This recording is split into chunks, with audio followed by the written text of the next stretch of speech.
ओम नमो भगवते वासुदेवाय। यह जो आज का प्रसंग है, यह भी आनंद रामायण का बड़ा ही उत्तम व दुर्लभ प्रसंग है। इस प्रसंग को एक बार पूरा जरूर सुनना, अति कल्याणकारी है।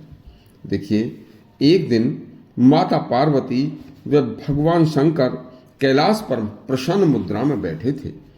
तब एक दिन माता पार्वती ने भगवान शिव से कहा कि हे प्रभु, भगवान विष्णु ने पृथ्वी पर राम के रूप में मनुष्य जन्म लिया है, तो कृपा करके तीनों लोकों के स्वामी राम रूपी भगवान विष्णु का पृथ्वी पर शासन कैसा है, प्रभु बताने की कृपा करें।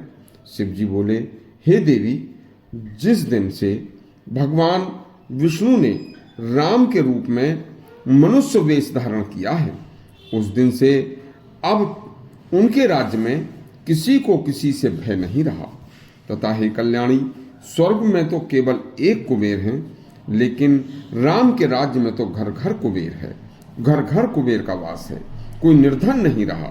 सभी राम के राज्य के वासी सुबह स्नान ध्यान और मेरी पूजा करते हैं, यज्ञ आदि करके स्वर्ग के समान सुंदर मंद सुगंध वायु का आनंद लेते हैं, तथा मौसम के फल और समय पर वर्षा के कारण हर घर में धन धान्य अन्न के भंडार भरे पड़े हैं।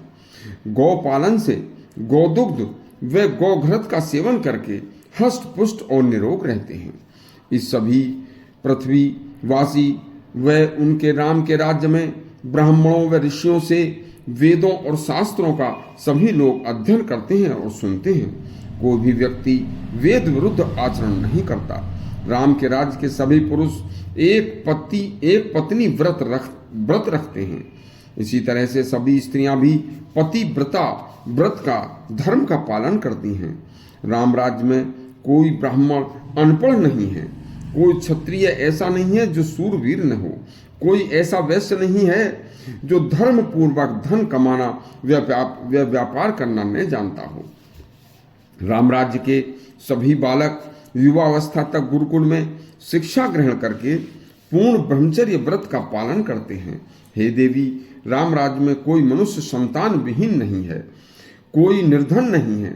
हे देवी, किसी भी मनुष्य की राम राज्य में अकाल मृत्यु नहीं होती है। राम राज्य में कोई सठ बकवादी वंचक हिंसक पाखंडी भंड व स्त्री विहीन पुरुष नहीं है। कोई न मद्य पीता है, न मद्य बनाता है, न मद्य बेचता है। चारों तरफ वेद ध्वनि व शास्त्र चर्चा ही सुनाई देती है। राम राज्य में कोई पुरुष मांसाहारी ज्वारी अधर्मी व चोर डाकू नहीं है। प्रत्येक पुत्र के लिए माता पिता ही देव पूजन के समान है। सभी मनुष्य देव पूजन उपवास व्रत व तीर्थ यात्रा करते हैं। राम राज्य में प्रत्येक स्त्री अपने पति की सेवा पति की आज्ञा को ही देव की आज्ञा मानती है। सभी ज्ञानी तपस्वी जितेंद्रिय ब्राह्मण सन्यासी देव तुल्य पूजे जाते हैं। हे देवी, कैलाश पर एक बैल है, लेकिन राम राज्य में तो बिना गिनती के श्वेत वर्ण वाले बैल हैं जो पृथ्वी पर हल चलाकर खेती के काम आते हैं। स्वर्ग में एक तिलोत्तमा नाम की सुंदर अप्सरा है, लेकिन हे देवी, राम राज्य में घर घर सुंदर स्त्रियां तिलोत्तमा से अप्सरा से कम नहीं है। राम राज्य में अमृत के समान श्रेष्ठ स्वादिष्ट रस पेय घर घर में है। समुद्र जैसे हर समय मर्यादा में रहता है। राम राज्य में सभी स्त्री पुरुष मर्यादा में रहते हैं। राम राज्य में सैनिकों के सिवा कोई शस्त्र धारण नहीं करता। राम राज्य में जो भी जीव आत्मा जन्म लेती है, वह स्वर्ग के समान बिना कष्ट के बिना रोग के जीवन के चारों भाग जीकर अपना पूरा जीवन पूरा करके सुख पूर्वक इस शरीर को त्याग कर दूसरा शरीर ग्रहण करती है, तथा जीवन पूर्ण होने पर बिना कष्ट के देह त्याग करती है। इस तरह से हे देवी, तुम्हें रामराज कैसा है, इसका मैंने राज सुनाया।